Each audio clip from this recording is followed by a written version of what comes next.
Det med maskinen her, det er jo, at når I fylder på de her på her, så skal I huske at lukke her.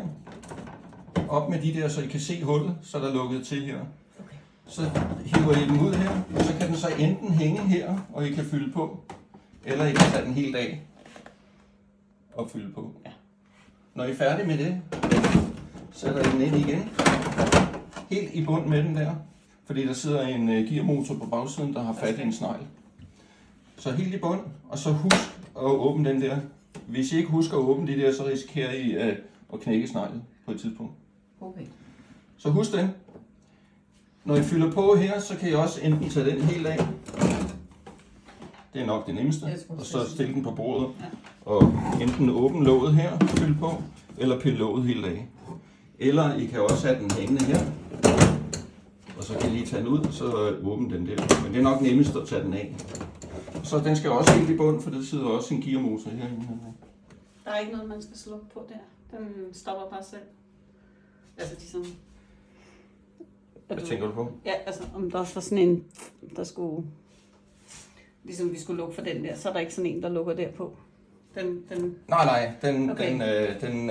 der er ikke rigtig noget her. Nej, okay. Der sidder en stus her, Ja, okay. som bare er åben. Ja. Men der sker ikke så meget andet, end der kommer en lille smule, du kan se lidt her, lidt her. Ikke?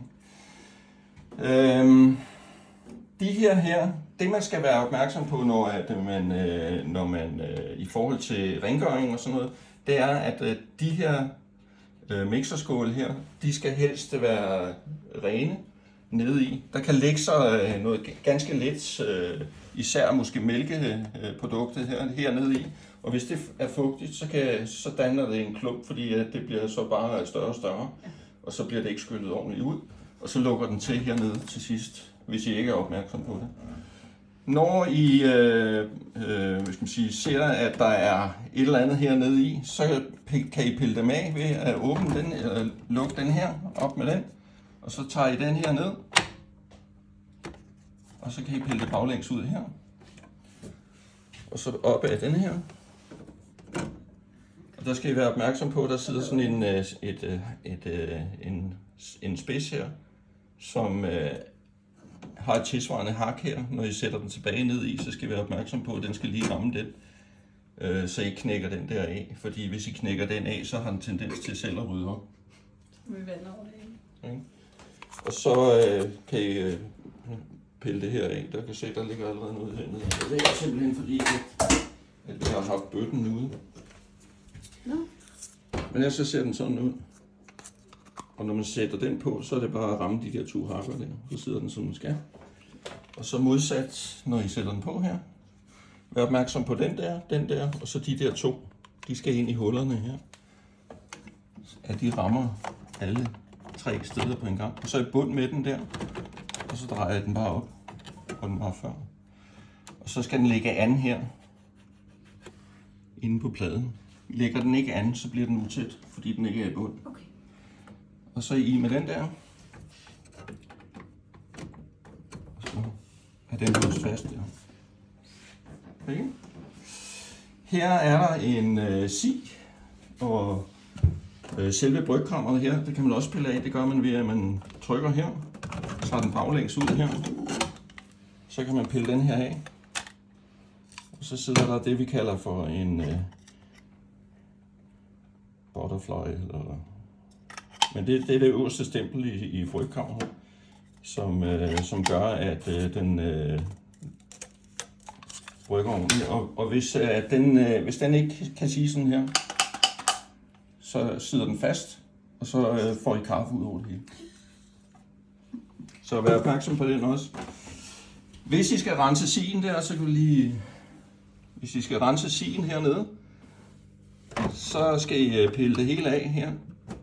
Jeg starter med at pille slangen af her.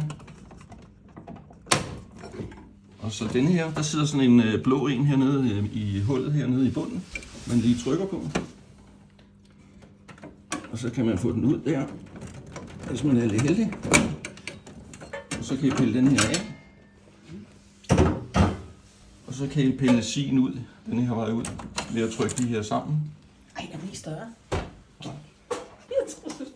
Og så når I så skal rengøre sien, så piller I den her af. af med sinen her. Så rengør I det med en stiv opvaskebørste eller et eller andet. Bare ikke, I må endelig ikke komme noget sæbe på eller noget. Nej, okay. Bare rent vand, rent varmt vand. Så når I samler det igen, så er det ned her. Den der, den skal jo passe i recessen der, og så passer resten også. Så trykker I den ned her rundt langs siden her. Det finder I ud af, når I får den vejledning, der står det hele i. Så trykker I den ind her igen, så den er i bund, indtil den klikker der. Sætter den her på.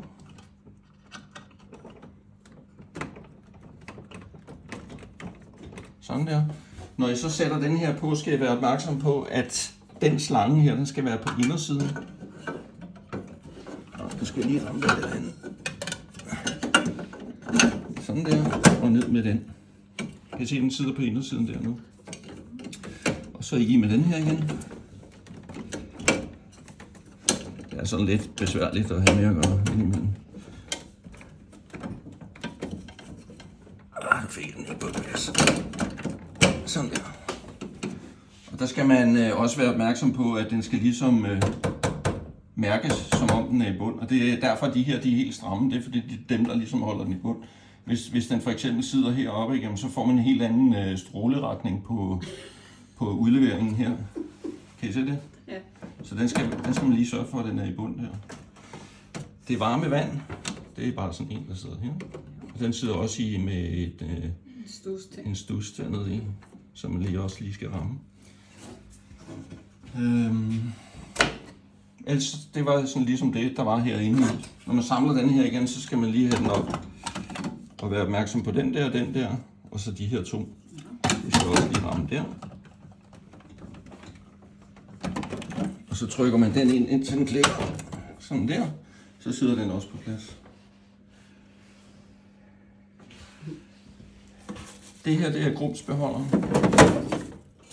Tømmer man, når man fylder på, så tømmer man som regel grumsbeholderen også. En god idé vil være at købe sådan nogle poser og bruge, i stedet for at man har en bar en, som man så skal rengøre hele tiden.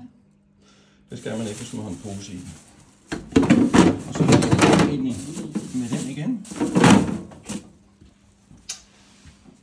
Det er sådan set, hvad der er herinde.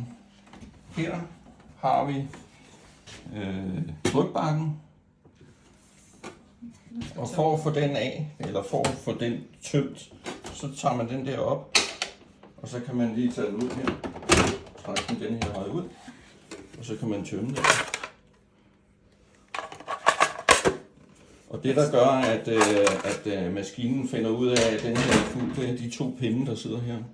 Den siger? Når den er fyldt med hvad hedder det, affaldskaffe og sådan noget, jamen så bliver de her to kortsluttet, og så stopper maskinen simpelthen. Så siger den deep tray fuld. Og så sætter man den sammen igen. Der skal man være opmærksom på, hvis man gør det her ren, at de her ikke forsvinder, fordi de kan godt sidde løse i det. Så vær opmærksom på det. Så med den igen her, ind i bunden der, og ned med den der. Her det er selve kopholderen, den kan man justere op og ned, alt efter hvad ens kopstørrelse er.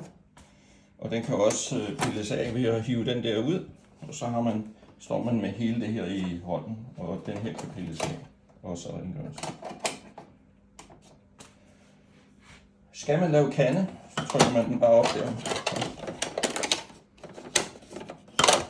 Hvis man vil, trykker man den op der. Det vil den så ikke. Op der, så sætter man kanden ind her. Og så kan man lave en kande. Okay. Og så ned med den igen, og så er den klar til en kop. Bruger man glas, fordi man gerne vil have en cappuccino, eller hvad ved jeg, så skal man være opmærksom på, at her på siden sidder der en føler, der peger igennem hen til en anden her. Og hvis den her ikke bliver brudt, jamen så kan den ikke finde ud af, at der står en kop, og så siger den, at den gerne vil have en kop stående. Okay. Eller man skal stille en kop, ikke? Så hvis man vil have et glas, så skal man lige holde der. Og når man først har trykket en udlevering, så kan man bare slippe igen. Fordi så har den opfattet, at der står et glas, ikke? Men et glas, det peger den lige igennem ellers, så det skal man lige være opmærksom på.